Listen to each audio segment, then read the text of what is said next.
Fala, heterótrofos!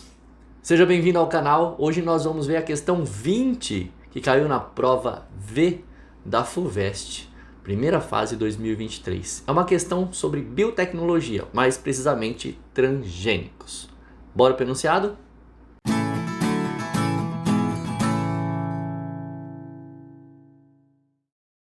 Para reduzir a dependência de fertilizantes importados para a agricultura, especialmente o nitrogênio, cientistas têm trabalhado no desenvolvimento de organismos geneticamente modificados, que podem ser úteis no cultivo de plantações. Olha aqui, organismos geneticamente modificados. Nesse caso aqui, como um organismo recebe material genético do outro, é um transgênico, beleza? Continuando.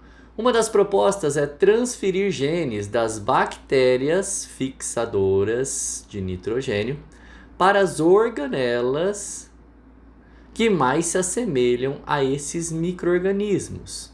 Então, organelas que se assemelham a bactérias, viabilizando a fixação de nitrogênio diretamente do ar pelas plantas, que não se associam a essas bactérias simbiontes. Vamos começar pensando no ciclo do nitrogênio, que dá para a gente aproveitar bastante conteúdo aqui, ó. O nitrogênio é indispensável para a vida dos seres vivos, todos vocês sabem. E para aqueles que precisam dessa revisão, o nitrogênio forma proteínas no corpo dos seres vivos, ou seja, músculos, hormônios, anticorpos, enzimas que realizam aí as reações químicas dentro do corpo. Só que no planeta, o reservatório de nitrogênio é o ar, é a atmosfera. Então nós temos cerca de 78% de gás nitrogênio na atmosfera, tá? E os seres vivos, plantas, animais de qualquer espécie, não são adaptados a capturar o gás nitrogênio e incorporar esse gás nitrogênio, tá? Então lembra, seres vivos precisam se interrelacionar. Aqui nós temos um exemplo de cadeia alimentar: produtor, consumidor primário e consumidor secundário. O consumidor primário pode ser qualquer herbívoro, o secundário qualquer carnívoro. Só que como eles precisam de proteína e necessitam de nitrogênio, então eles têm uma mãozinha de bactérias. As bactérias entram aqui, ó, nessa intervenção, né? Bactérias fixadoras de nitrogênio capturam o gás nitrogênio, transformam esse gás nitrogênio em sais nitrogenados que vão para os produtores. Então, vou colocar aqui, ó, sais nitrogenados, tá? Os produtores, que são as plantas, vão incorporar esse nitrogênio nos seus tecidos.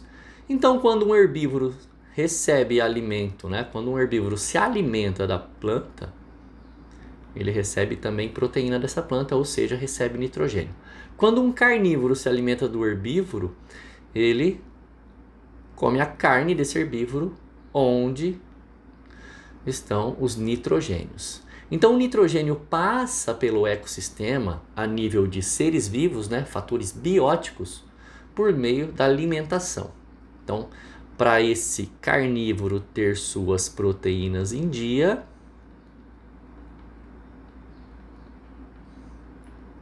foi necessário que bactérias agissem na fixação do nitrogênio para entrar na cadeia alimentar. E aqui a intenção é reduzir a dependência de fertilizantes importados. Por quê? Nós precisamos colocar fertilizantes na terra para compensar o trabalho pequeno de bactérias em determinadas regiões. Na agricultura é muito comum o uso de fertilizantes, né? Coloque-se lá fertilizantes que são elementos químicos, como por exemplo NPK, né? Nitrogênio, fosfato, fósforo e potássio, para deixar esses nutrientes disponíveis para as plantas crescerem e ter uma maior produtividade. Beleza, até aí tranquilo. Mas a intenção de criar essa planta transgênica aqui, ó, como vocês viram, é transformar a planta num ser fixador. É tentar fazer isso aqui, ó. pegando genes dessa bactéria, incorporando nas plantas para que elas façam isso diretamente, para que elas façam a fixação. Então, as plantas seriam plantas transgênicas, ok? Elas fariam diretamente a fixação, coisa que não fazem naturalmente. Quem faz isso são as bactérias, ok? Vamos para o comando da questão. A modificação genética citada criará uma nova espécie de planta resistente a herbicidas. Veja bem, não tem nada a ver isso, né? Herbicidas são diferentes de fertilizantes. Os fertilizantes servem para nutrir o solo para que as plantas cresçam mais e mais rápido. Herbicidas são agrotóxicos, são substâncias que matam ervas daninhas. As ervas morrendo ali naquela cultura, elas podem morrer por controle natural, né, usando aí um biocontrole, algum ser vivo que se alimenta daquelas ervas, ou por herbicidas, substâncias químicas que matam elas. Então, já era a letra A. Letra B. A modificação genética citada será realizada nos plastos ou mitocôndrias das plantas. Olha que interessante isso daqui. Plastos são cloroplastos, tá bem? As plantas têm cloroplastos para fazer a fotossíntese. E mitocôndrias são organelas que as plantas, ou todos os seres vivos eucariontes, utilizam para a produção de energia. Essa é a nossa resposta. Por que está correta essa alternativa? A ideia da questão era você lembrar dessa teoria aqui, ó, teoria da endossimbiose. Anota aí.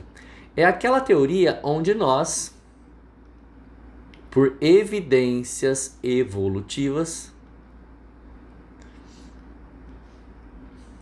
sabemos que os cloroplastos, que são aqui, ó, essa parte verdinha da célula vegetal, e as mitocôndrias, que tem tanto na célula vegetal quanto na célula animal, vieram de procariotos primitivos.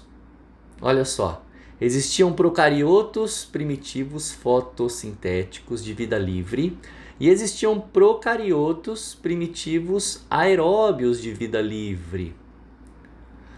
Muito provavelmente o que aconteceu é que uma célula maior, ao fagocitar esses procariotos que deram origem aos cloroplastos e às mitocôndrias, ao invés de usá-los como alimento, aproveitaram suas atividades e viveram em mutualismo, passaram a viver em simbiose mútua, um dentro do outro. Por isso a gente chama de endossimbiose. Esse prefixo endo significa internamente. Então olha lá, o procarioto verdinho entrou na célula e virou cloroplasto com o passar dos processos evolutivos. E o laranja entrou na célula e virou mitocôndria. Por que a gente usa a teoria da endossimbiose e quais são as evidências evolutivas para usarmos a teoria da endossimbiose? Dá uma olhada aí, ó. As mitocôndrias e os cloroplastos são as únicas organelas que apresentam duas membranas, uma externa e uma interna. A membrana interna é muito parecida com a membrana das bactérias que vivem hoje. A membrana externa dessas organelas parece muito a membrana das células eucarióticas existentes hoje. Outra coisa importante. Tanto a mitocôndria quanto os cloroplastos apresentam ribossomos próprios, assim como as bactérias apresentam ribossomos próprios. Mais uma informação: material genético próprio. As mitocôndrias e os cloroplastos também apresentam material genético próprio. Inclusive, o material genético utilizado aqui para a transgenia geralmente é o plasmídio, que é aquele material genético circular que os cientistas conseguem tirar e colocar nas bactérias. Então a intenção aqui é modificar as mitocôndrias e os cloroplastos das plantas para que essas plantas façam a fixação de nitrogênio. Imagina que interessante? A plantinha já vai crescendo e absorvendo o nitrogênio diretamente do ar. Isso adiantaria e muito o contexto da agricultura, né? E por que não é a alternativa C, D e E? Vamos lá. Essa modificação citada permitirá que bactérias fixadoras de nitrogênio se tornem mais eficientes. A intenção não é modificar as bactérias, e sim modificar as plantas. D. Fará com que as células bacterianas sejam incorporadas nos tecidos das plantas. Olha o erro, não são as células incorporadas, e sim o material genético de interesse. Então o que vai acontecer aqui, ó, imagine, a bactéria fixadora tem seu material genético. Esse material genético vai ser cortado por enzimas de restrição em regiões específicas e vai ser utilizado e incorporado no material genético da mitocôndria do cloroplasto. Então ficaria mais ou menos assim, ó.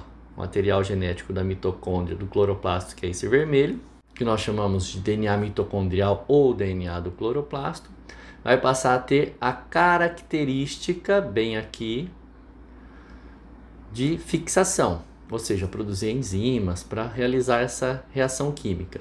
E então nós teremos uma planta com a característica bacteriana de conseguir fixar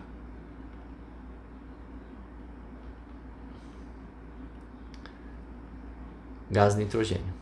Isso daqui seria um sonho para a agricultura, né?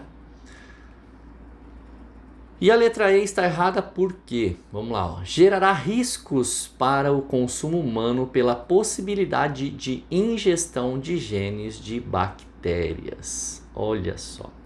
Não há risco algum. Não tem risco nenhum. Ó, isso eu posso garantir para vocês. Pode se alimentar de genes cortadinhos de bactérias que não vai causar problema. Por quê, gente? Por uma questão de digestão básica. Quando nós ingerimos material genético, seja ele qual for, de uma bactéria, de uma planta, nós temos na nossa digestão enzimas chamadas nucleases